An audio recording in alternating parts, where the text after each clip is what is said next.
Assalamualaikum warahmatullahi wabarakatuh. Saya Johannes Farid Jepara. Hari ini saya akan membahas tentang aspek-aspek internasional.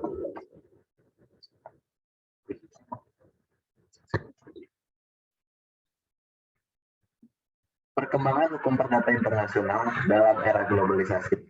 Salah satunya konkret dalam pelaksanaan transaksi elektronik dengan menggunakan hukum perdata internasional.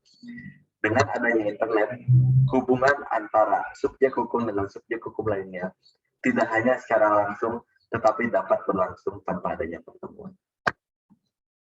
Salah satu sifat dari internet adalah sifat borderless atau tanpa batas.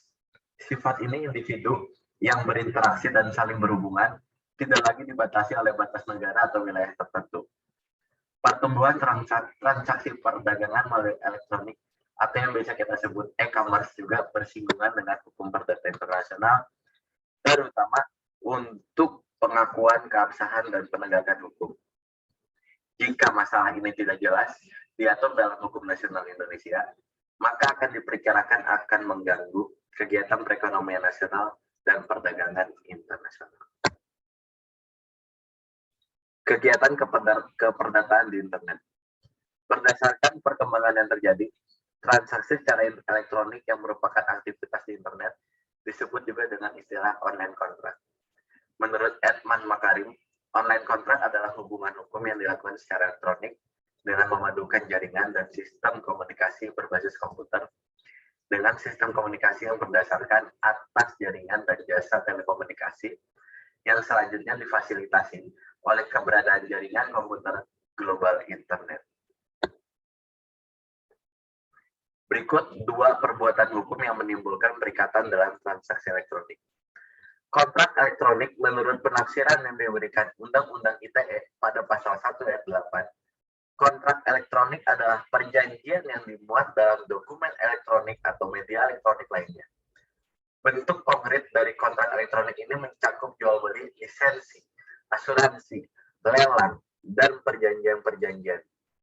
Apabila hubungan hukum itu terjadi dengan subjek hukum di luar Indonesia, karena sifat internet yang global, maka ini merupakan permasalahan hukum perdata internasional. Permasalahan yang timbul adalah hukum mana yang digunakan dan pada forum mana yang dapat diajukan suatu tuntutan hukum. Akan tetapi, berdasarkan ketentuan pasal 5 ayat 4, Undang-Undang ITE terdapat pengecualian. Tidak semua kontrak yang dibuat diperbolehkan. Perbuatan melanggar hukum. Dalam KUHP Perdata, tidak didefinisikan istilah perbuatan melanggar hukum.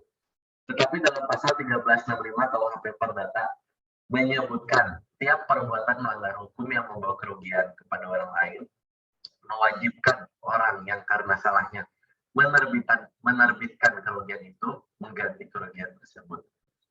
Pada dunia internet, dapat saja orang melakukan tindakan yang mengakibatkan kerugian bagi orang lain diantaranya A. Pencemaran nama baik, B. Haki yang terkait dengan internet, C. Cybercrime atau penipuan. Atas tindakan tersebut yang merugikan, dapat saja dilakukan gugatan atas kerugian yang diderita dengan mendasarkan pada pasal 1365 KUHP Perdata sebagai perbuatan melawan hukum.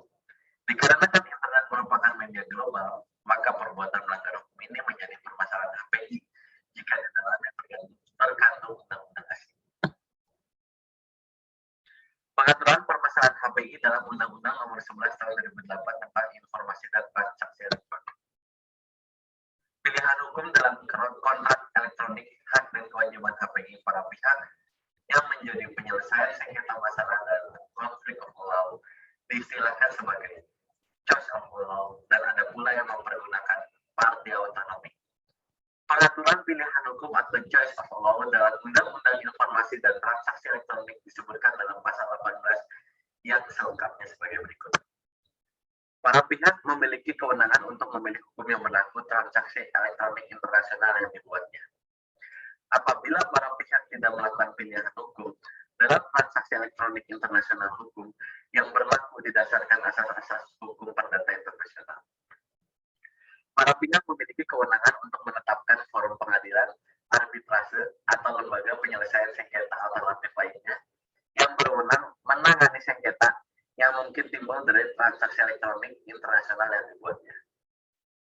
Jika para pihak tidak melakukan pilihan forum, sebagaimana yang dimaksud pada ayat 4, penetapan kewenangan pengadilan arbitrase atau lembaga penyelesaian sengketa alternatif lainnya yang berwenang menangani sengketa yang mungkin timbul dari transaksi tersebut didasarkan pada asas hukum perdata internasional.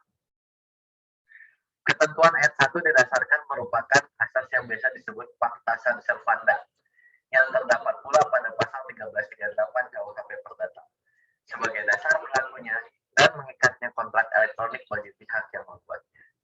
Ketentuan ini sebenarnya tidak diperlukan lagi karena pada hakikatnya segala ketentuan umum pihak memiliki kewenangan dalam buku 3 KUHP Perdata berlaku pula bagi perjanjian-perjanjian atau kontrak-kontrak yang baik ada dalam KUHP Perdata, kontrak di luar KUHP Perdata, sebagaimana dinyatakan dalam pasal hukum yang berlaku didasarkan pada 1319 KUHP Perdata. Transaksi elektronik dalam perdagangan internasional, suatu kontrak atau transaksi yang di dalamnya memuat unsur-unsur asing. Kontrak seperti ini disebut kontrak dagang internasional, prinsip fundamental, dan prinsip-prinsip hukum kontrak yang terkandung dalam kontrak dagang internasional meliputi prinsip fundamental, supremasi hukum nasional, prinsip kebebasan berkontrak, prinsip fakta sunt servanda, prinsip itikat baik, prinsip fundamental, supremasi hukum.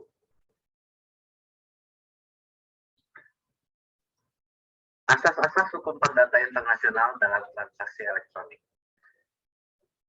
Pilihan hukum, choice of law, prinsip-prinsip yang digunakan dalam pilihan hukum adalah prinsip kebebasan para pihak adalah kesepakatan para pihak dalam menentukan hukum yang akan berlaku bagi para pihak.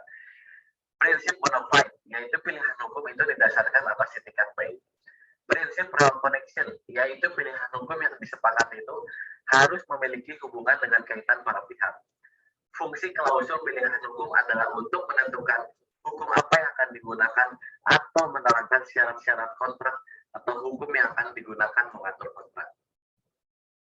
Pilihan forum, choice of forum, klausul choice of forum, choice of jurisdiction, choice of court merupakan istilah-istilah yang dipergunakan untuk pilihan hukum bagi para pihak dalam pembuatan suatu kontrak guna menentukan kepastian forum yang akan digunakan dalam penyelesaian sengketa kontraknya.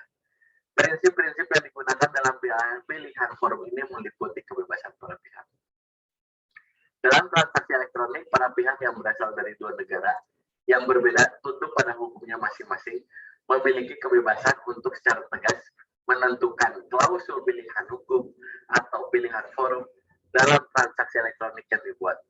Hal itu diperlukan untuk menangani persoalan-persoalan hukum yang timbul dalam pelaksanaan transaksi elektronik serta penyelesaian hukum melalui badan peradilan atau arbitrase yang telah ditentukan.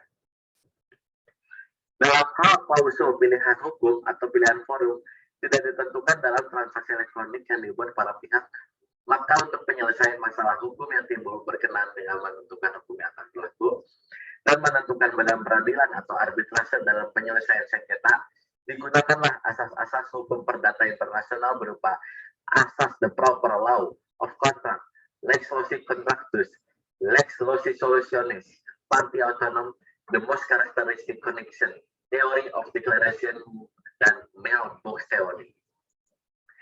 Asas mana yang dipergunakan oleh para pihak tergantung pada titik-titik pertalian yang memiliki karakteristik paling erat dari transaksi elektronik itu. Untuk pilihan forum, maka asas-asas yang dipergunakan adalah prinsip kebebasan para pihak, prinsip bona fide, prinsip praktikabilitas, dan efektivitas serta prinsip jurisdiksi eksklusif.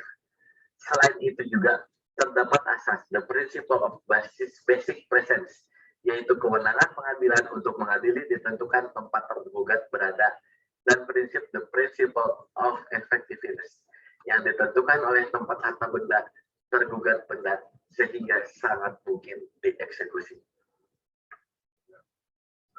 Di Indonesia pilihan hukum itu cenderung menganut asas the most characteristic connection. Untuk pilihan forum, badan peradilan dalam memeriksa atau menyelesaikan sengketa tetap berpedoman pada pasal 2 Undang-Undang Nomor 11 Tahun 2008.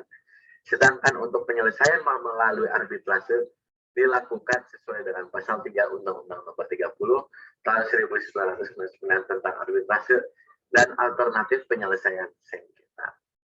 Sekian presentasi saya hari ini. Mohon maaf bila ada kesalahan. Assalamualaikum warahmatullahi wabarakatuh.